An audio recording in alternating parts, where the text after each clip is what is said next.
عنکبوت از قلم نور راجپوت قسط نمبر 13 باب ہفتم کابوس وہ خواب جو روح پر ان منٹ نقوش چھوڑ جاتے ہیں۔ رات کی گہری چادر جب کائنات کو اپنے سحر میں جکڑ لیتی ہے تو ایک اور عالم جنم لیتا ہے۔ یہ عالم خوابوں کا ہوتا ہے جہاں حقیقت کی زنجیریں ڈھیلی پڑ جاتی ہیں اور تخیل کی باغیں کھل جاتی ہیں۔ لیکن اس رنگین وادی میں ایک تاریک گوشہ بھی ہے جہاں خوبصورتی خوف میں ڈھل جاتی ہے۔ کابوس کی پراسرار وادی۔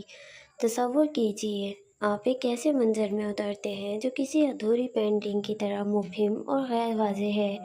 رنگ مدھم ہیں، شکلیں دھندلی ہیں اور ایک خاموش بے چینی فضا میں رچی بسی ہے۔ یہ وہ ابتدائی دھند ہے جو ایک گہرے طوفان سے پہلے کی خاموشی کی طرح ہے جو آنے والی وحشت کا اشارہ دیتی ہے۔ پھر دھیرے دھیرے مناظر واضح ہونے لگتے ہیں، لیکن ان میں وہ سکون اور ہم آہنگی نہیں ہوتی جو عام خوابوں کی خاصیت ہے۔ یہاں جیومیٹری بگڑ جاتی ہے، قوانین فطرتیں معطل ہو جاتی ہے اور منطق کی کوئی حکمرانی نہیں چلتی۔ آپ خود کو کسی ایسی معماری میں محصور پاتے ہیں جو نہ جانی پہچانی ہے اور نہ ہی قابل فہم۔ ایک بھول بھلیا جس کے راستے بدلتے رہتے ہیں اور جس کا کوئی مفر نہیں ہوتا۔ روشنی اور تاریکی کا کھیل بھی یہاں ایک اذیت ناک صورت اختیار کر لیتا ہے۔ تیز چبھتی ہوئی روشنیاں اچانک گہرے سائے میں ڈوب جاتی ہیں اور ان سایوں میں ایسی شکلیں رنگتی ہوئی محسوس ہوتی ہیں جو مکمل طور پر نظر نہیں آتی، لیکن ان کی موجودگی ایک سرد خوف کی لہر آپ کے رگ و پے میں دوڑا دیتی ہے۔ آوازیں جو عام طور پر سکون بخش یا معنی خیز ہوتی ہیں، یہاں ایک غیر مانوس اور پریشان کن آہنگ اختیار کر لیتی ہے۔ درد کی سرگوشیاں چیخوں میں بدل جاتی ہیں، مانوس الفاظ بے معنی ہذیان بن جاتے ہیں اور کبھی کبھی ایک گہری خاموشی گرج سنائی دیتی ہے جو آپ کے وجود کی بنیادوں کو ہلا کر رکھ دیتی ہے۔ کابوس کی سب سے دل فریب بات یہ ہے کہ اس میں حواس کی نازک دنیا بکھر جاتی ہے۔ چھونے کا احساس سرد اور لیسدار ہو سکتا ہے، ذائقہ کڑوا اور ناگوار، اور خوشبو سڑاند اور موت کی یاد دلاتی ہے۔ آپ ایک ایسی دنیا میں قید ہو جاتے ہیں جہاں ہر حس آپ کو اذیت پہنچاتی ہے، اور ان سب کے مرکز میں آپ خود کو بے بس اور لاچار محسوس کرتے ہیں۔ آپ حرکت کرنا چاہتے ہیں، بولنا چاہتے ہیں، لیکن ایک انجانی قوت آپ کو جکڑ لیتی ہے۔ آپ ایک تماشائی بن جاتے ہیں، اپنی ہی خوفناک کہانی کے ایک قیدی، اپنے ہی ذہن کے تیار کردہ المناک ڈرامے کے۔ جب یہ اذیت ناک اور پراسرار سفر ختم ہوتا ہے تو واپسی اکثر ایک تیز اور بے رحم جھٹکے کی صورت میں ہوتی ہے۔ آپ بیدار ہوتے ہیں، آپ کا جسم پسینے میں شرابور ہوتا ہے، آپ کا دل ایک بے قابو گھڑیال کی طرح دھڑک رہا ہوتا ہے۔ ارد گرد کی مانوس دنیا آپ کو یقین دلاتی ہے کہ وہ سب ایک فریب تھا، ایک تاریک سایہ جو آپ کے ذہن پر پل بھر کے لیے منڈلایا تھا، لیکن اس خوبصورت وحشت کا اثر باقی رہتا ہے۔ ایک مبہم خوف، ایک ناگوار یاد، ایک سرگوشی جو آپ کو بتاتی ہے کہ آپ کے شعور کی پرسکون سطح کے نیچے ایک ایسی دنیا موجود ہے جہاں خوبصورتی اور وحشت ایک دوسرے میں گلے ملتی ہیں، اور جہاں آپ کے گہرے ترین خوف ایک پراسرار دل فریب رقص کرنے لگتے ہیں۔ کابوس اپنی تمام تر تاریکی اور پریشانی کے باوجود ایک عجیب و غریب خوبصورتی رکھتا ہے۔ یہ آپ کے ذہن کی ان گہرائیوں کا انکشاف کرتا ہے جن سے آپ عام طور پر ناواقف ہوتے ہیں۔ یہ آپ کے خوفوں کو مجسم کرتا ہے، آپ کی کمزوریوں کو بے نقاب کرتا ہے اور آپ کو اپنی اندرونی دنیا کی پیچیدگیوں پر غور کرنے پر مجبور کر دیتا ہے۔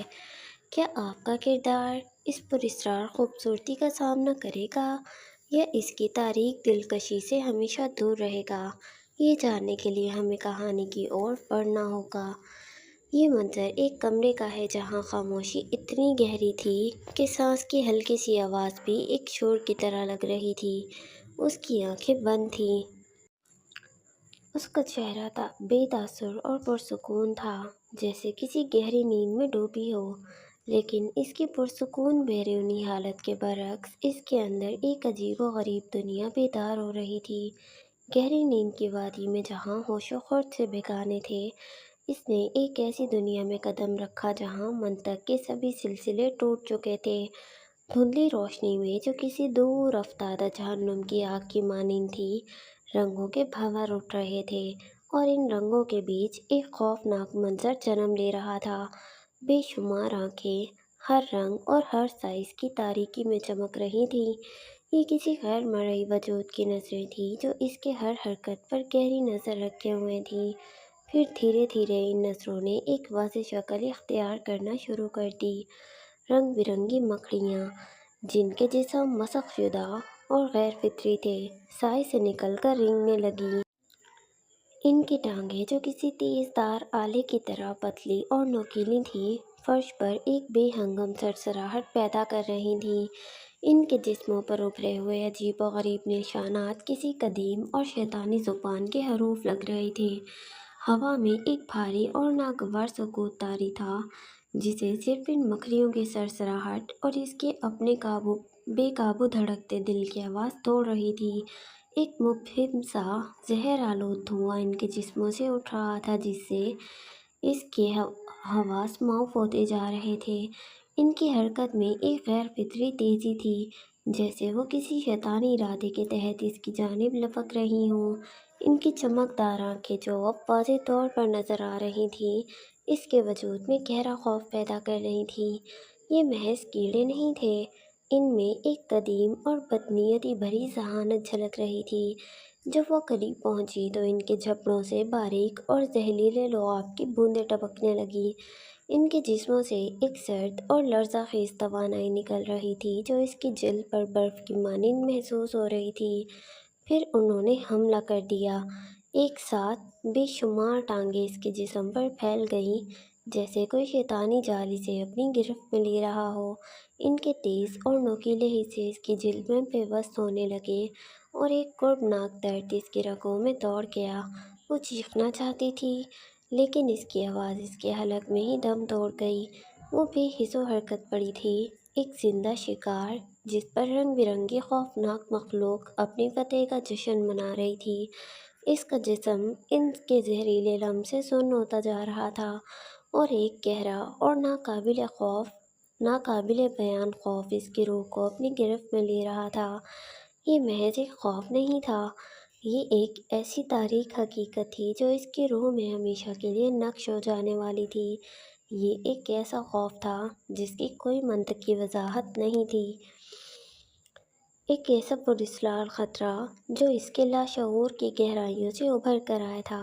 کیا یہ مکڑیاں اس کے کسی اندرونی خوف یا راز کی علامت تھیں؟ یہ سوالات اس خاموش کمرے میں معلق تھے، جیسے کوئی نہ کوئی حل ہونے والی پہیلی ہو۔ یار، پتہ نہیں کیا لکھا ہوا ہے انہوں نے، یہ اتنی عجیب سی اردو، مجھے تو کچھ بھی سمجھ میں نہیں آ رہا کہ کیا لکھا ہوا ہے، کیا مطلب ہے اس سب کا۔ رات کے 10 بج رہے تھے جب وہ آفس سے نکلا تھا۔ عروضہ کو گھر پر کام تھا، آج وہ شام 5 بجے ہی چلی گئی تھی۔ رئیس اس وقت خود ڈرائیو کر رہا تھا، اور ذہن پوری طرح سے اپنے نئے پروجیکٹ میں اٹکا ہوا تھا۔ آج کا دن مصروف اور تھکان بھرا تھا۔ اس کا موبائل ایپل کار پلے کے ذریعے گاڑی سے کنیکٹڈ تھا، اور گاڑی میں جان ایلیا کی شاعری گونج رہی تھی، بنا کسی میوزک کے، بنا کسی دھم دھم کے، مدھم سی دل خراش سی آواز، اور زیر لب دہراتا ہوا رئیس: کتنے عیش سے رہتے ہوں گے، کتنے اتراتے ہوں گے، جانے کیسے لوگ وہ ہوں گے جو اس کو بھاتے ہوں گے۔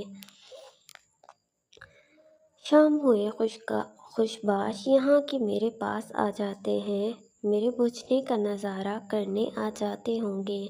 خلاف معمول آج رش کافی کم تھا۔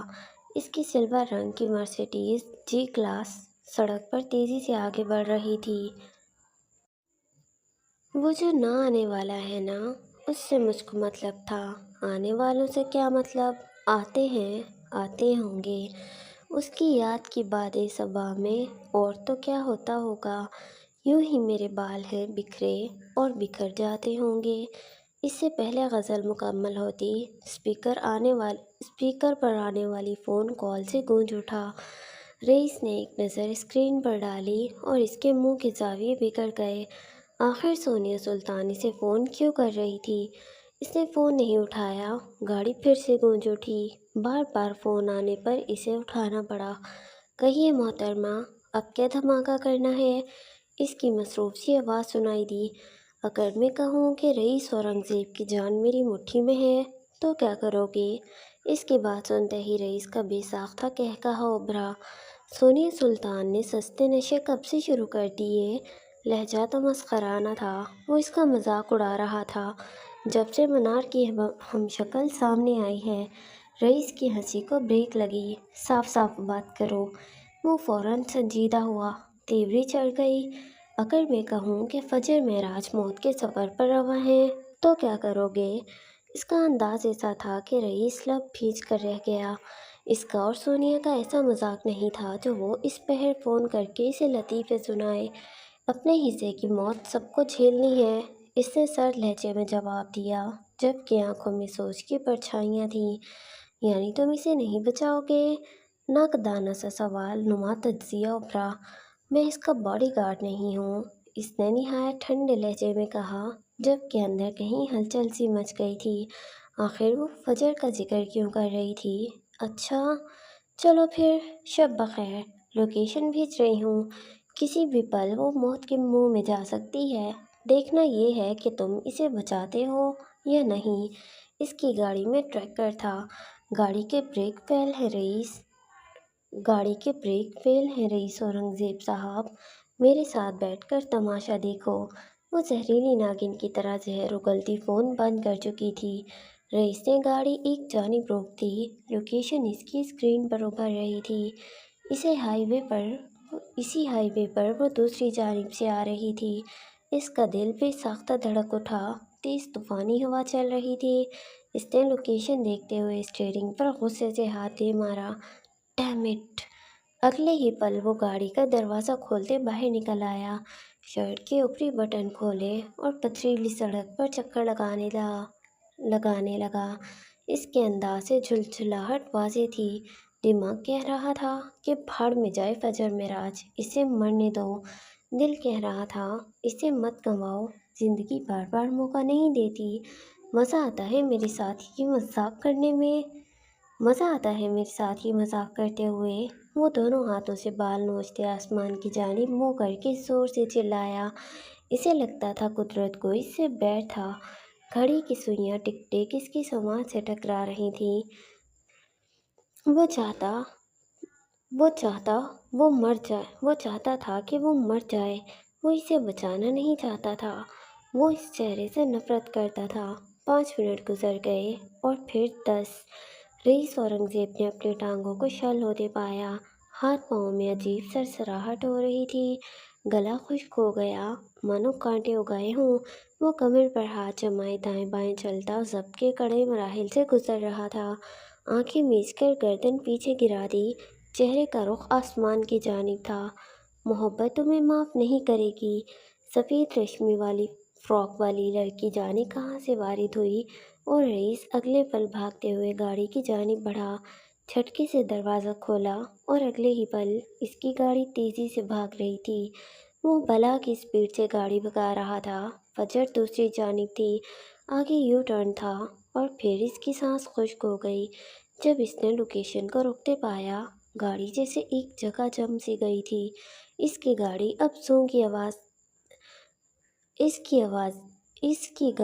اب زوں کی گونجدار آواز سے آگے بڑھ رہی تھی۔ پھر اس نے دیکھا، اس کی دائیں جانب سڑک پر ایک گاڑی الٹی پڑی تھی۔ اس نے یو ٹرن لیا اور پھر جیسے اسے کچھ ہوش نہیں رہا، اس نے کب گاڑی روکی، کب وہ اپنی گاڑی سے نکل کر بھاگا۔ وہ اب جھک کر اس کی گاڑی کا دروازہ کھولنے کی کوشش کر رہا تھا پر ناکام رہا۔ ونڈو اسکرین کا شیشہ آدھا ٹوٹ چکا تھا۔ اس نے مکھوں کی بارش کرتے باقی کا شیشہ توڑا اور اسے باہر نکالا۔